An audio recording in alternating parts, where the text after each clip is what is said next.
চলে না দোকান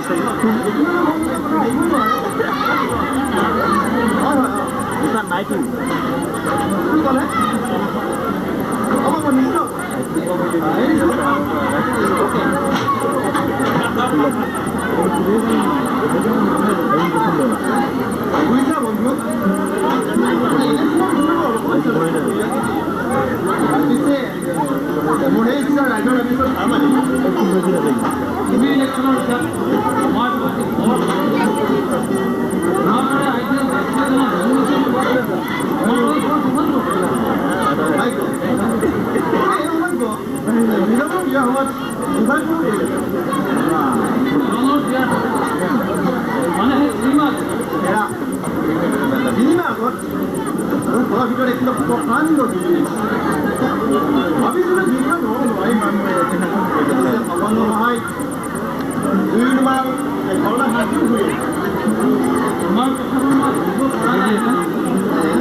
কি জীবনে মৃত্যু হতে লাগিছে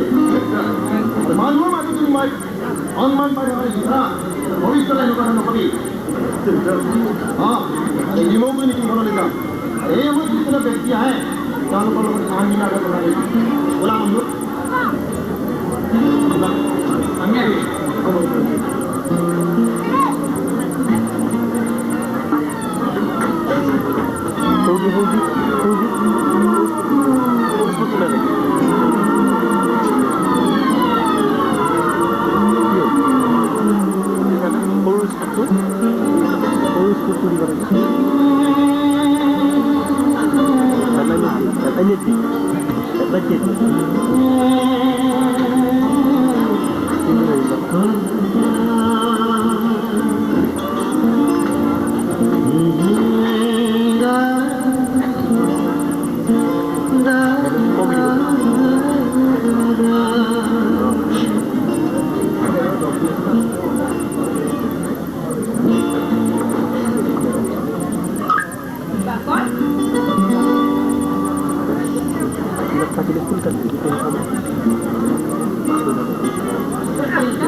মিটিঙৰ সময়ত আগে পিছে নিধন কৰি দিয়ক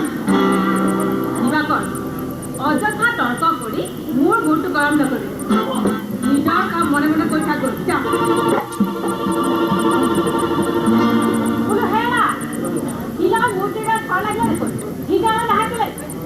ৰমাই কৈছো ইচ্ছা খুচিব নালাগি মানে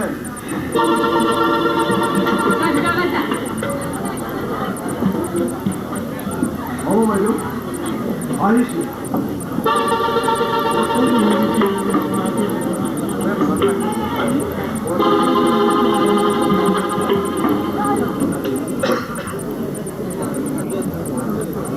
তোমালোকৰ গৃহযুদ্ধৰ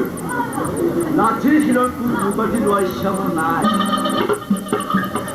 মই আহিছোঁ বাইদেউ কিন্তু টেম্পাৰেচাৰ বেছি হ'লে ক'ব মই বাথৰুমতে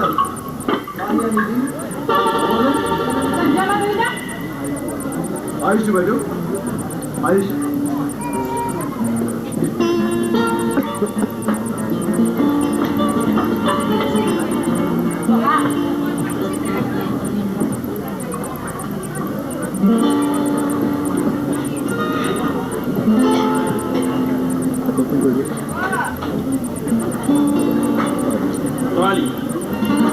তোমাৰ খং উঠাৰ কাৰণটো মই জানো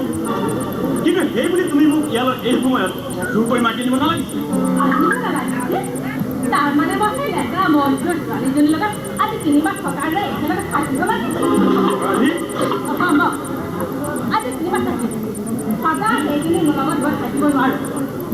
সেইবোৰ কথা এতিয়া চুৰি কোনো লাভ নাই ছোৱালী আজি তিনিবাৰ আগতে ইজনৰ বিয়া হৈছে স্বামী আমাৰ ঘৰৰ বোৱাৰী হৈছে যদি তোমাৰ কিবা ক'ব লগা আছিল তেনেহ'লে বিয়াৰ আগতে নকলা কিয় কিন্তু তোমাক নুশুনিলা বাৰে বাৰে পাপৰি খোৱা সেইখন ঘৰ বোৱাৰী কৰাত কষ্ট দিছে কিন্তু তোমালোকে নালাগিলে আৰু তাই এইবাৰ শুবলা তৰাণী ঘৰখনৰ এজনী বোৱাৰী হৈ আন এজনী বোৱাৰীৰ বিষয়ে তেনে কথা ক'বলৈ তোমাৰ লাজ আৰু যিখন বিয়াত মোৰ সমৰ্থন আছিল স্বয়ং ডাঙৰ সমৰ্থন আছিল সেইখন বিয়া বন্ধ কৰাৰ আশা তুমি কিদৰে কৰিছিলা আক্ৰমণ কৰা নাছিল প্ৰাঞ্জল কিন্তু মোৰ সিদ্ধান্ত ঘৰখনৰ মানুহবোৰক শুনাব বিচাৰিছো মোৰ সিদ্ধান্ত হ'ল হয় মিলন হাত সেইখন ঘৰৰ পৰা বেলেগ হৈ থাকক নহয় তুমি মোৰ লগত এইখন ঘৰত অৰ্থাৎ দেউতাৰ ঘৰত থাকিব লাগিব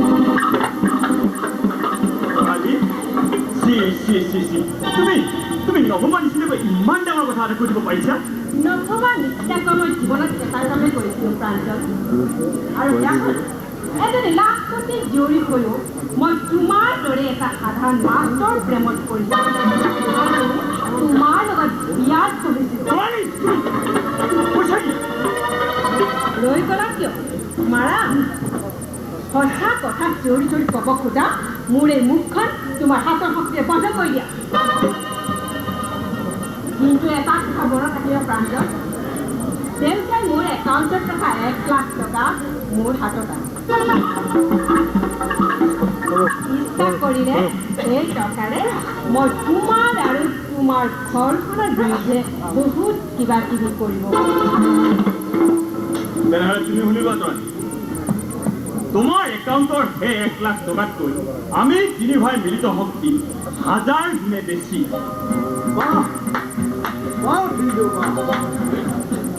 এইখন কথা কৈ আপুনি নিজকে গোপী তালুকৰ সুযুক্ত ভাতৃ বুলি আকৌ এবাৰ প্ৰমাণ কৰিব আৰু তই শহুৰৰ ঘৰৰ পৰা বেলেগ হৈ প্ৰস্তাৱ দি তই যে এজনী নিকৃষ্ট বোৱাৰী তাকে আকৌ এবাৰ এষ্টাব্লিছ কৰি দিলে বাইদেউ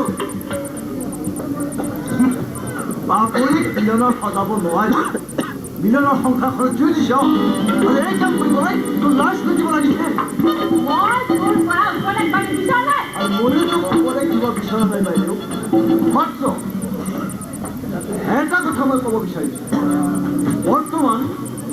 এইখন ঘৰৰ উত্তৰাধিকাৰী মই মানে গতিকে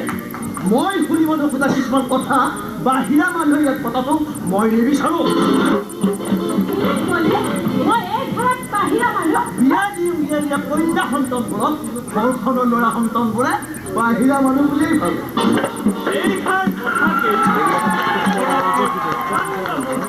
আজি এতিয়া সময় আছে ল'ৰালি এতিয়া বুজিলি নহয় আশা কৰোঁ সোনকালে ঘৰলৈ উঠি আহিবি